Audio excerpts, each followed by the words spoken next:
While the world sleeps in the comfort of a digital illusion, an ancient clock is ticking toward midnight. Most people go through life believing that the money in their pocket, the digits in their bank app, and the promises of their government are solid as a rock. But history is a brutal teacher, and it tells us that every great empire, without exception, has fallen into the same trap, the trap of debasement, debt, and eventual collapse. Today, we aren't just looking at charts or price predictions for 2026. We are diving into a story that spans centuries, a story of survival, of hidden wealth, and the secret knowledge that has protected the elite for 5,000 years. This is the story of why gold is not just an investment, but the ultimate bridge between a dying era and a new beginning. To understand where we are going in 2026, we must first go back to the ruins of Rome. The Roman Empire didn't collapse in a single day. It collapsed slowly, through the gradual debasement of its currency, the denarius.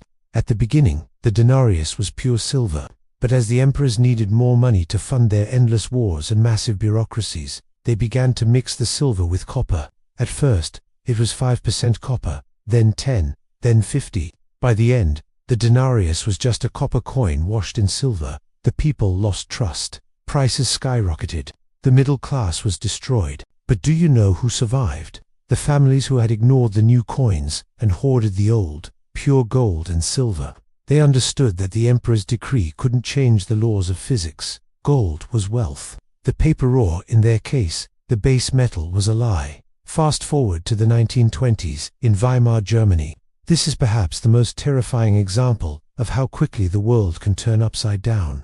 After World War I, Germany was saddled with impossible debts. Their solution, the same solution every government chooses today: they printed money. In 1922, a loaf of bread cost 160 marks. By late 1923, that same loaf of bread cost 200 billion marks. People were paid 3 times a day just so they could run to the store before their wages lost half their value. Imagine worked your entire life, saving for your children's education and your retirement, only to find that your life savings couldn't buy a single egg. This is the paper illusion in its final terminal stage. But amidst the chaos of Weimar, there were stories of hope. There is a documented account of a woman who owned a single gold necklace passed down by her grandmother.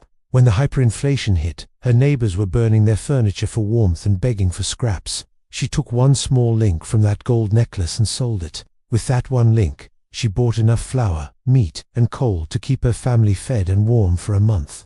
The gold didn't go up in value. The mark simply fell to zero. The gold remained what it always was, a constant in a world of madness. This is the lesson that the stacking community has internalized. We don't buy gold to get rich. We buy it to ensure we never stay poor when the system resets. Now, let us bring this story into 2026. We are living in the Weimar moment of the global dollar system. The US national debt has crossed $34 trillion. Interest payments alone are consuming the wealth of the nation. The BRICS nations Brazil, Russia, India, China, and South Africa are actively building a parallel financial system, backed by the very metal they are hoarding in their central bank vaults. They have seen the ghost of Rome, they have seen the ghost of Weimar, and they are choosing the money of kings over the debt of slaves. When you buy gold every week, you are participating in a tradition of survival that is as old as civilization itself. You are saying no to the hidden tax of inflation. You are saying no to the risk of bank bail-ins and digital freezes. In 2026, the digital matrix is more restrictive than ever. Every transaction you make is tracked, analyzed, and taxed. But gold is private. Gold is silent. Gold is a piece of the sun that you can hold in your palm, and it owes nothing to any man or any machine. Think about the psychology of a stacker. Most people spend their lives chasing more currency. They want more numbers, but a stacker wants more ounces. When you shift your mindset from currency to weight, your entire perspective on the world changes. You no longer care if the stock market is up or down today. You no longer panic when the news anchors scream about the latest crisis. You look at your stack, the physical weight of your labor, and you feel a peace of mind that no bank balance can provide. You are the master of your own mint. You are the architect of your own sovereignty. Let's talk about the 2026 reality of digital gold versus physical gold. We hear it all the time. Bitcoin is the new gold, and while Bitcoin has its place as a speculative tool and a digital transfer mechanism, it lacks the one thing that has kept that German woman's family alive: 5,000 years of proven, physical history. If the power goes out, If the internet is censored, if the satellites fail, your Bitcoin is a ghost in a machine. But your gold is there.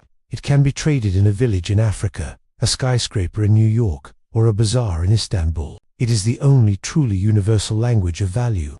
The story of wealth is a story of cycles. We have lived through a long cycle of paper and promises. It was a cycle that rewarded debt and punished savings. But that cycle is reaching its mathematical conclusion. We are entering the cycle of reality and tangibility. In this new era, the things you can touch, the things you can grow, and the things you can stack will be the only things that matter. The billionaires are already moving. They are buying thousands of acres of farmland. They are building underground bunkers, and they are buying gold by the ton. They do want you to know this because they need you to keep your money in the system, to keep the bubble inflated as long as possible. They want you to be the exit liquidity for their paper assets. Don't be the victim, be the student of history. Every time you skip a useless luxury purchase and buy a small gold coin instead, you are building a bridge. You are building a bridge for your children to walk across when the current financial structures crumble. You are ensuring that your family's story does not end in the breadlines of the next Great Depression. You are taking your power back from the central planners and placing it in the palm of your hand. In 2026, the question is no longer why buy gold. The question is how much gold is enough to survive what is coming. There is no upper limit to security.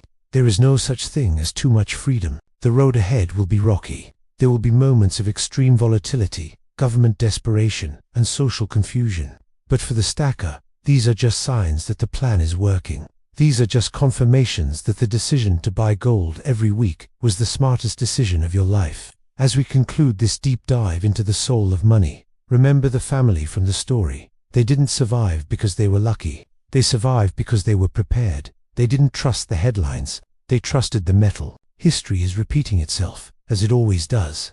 The names of the emperors have changed, the names of the currencies have changed, but the fundamental truth remains the same. Gold is the beginning and the end of the story of wealth. Stay disciplined, stay private, and most importantly, stay focused on the weight. The weight is the truth. Everything else is just noise. We are the new generation of stackers, and we are reclaiming our future, 1 ounce at a time. The sun is setting on the era of paper, but for those with the golden bridge, the new dawn will be brighter than ever. Thank you for being part of this journey. We are more than just a channel. We are a community of people who refuse to be victims of the system. We choose reality. We choose sovereignty. We choose gold. Subscribe to channel Stacking Gold.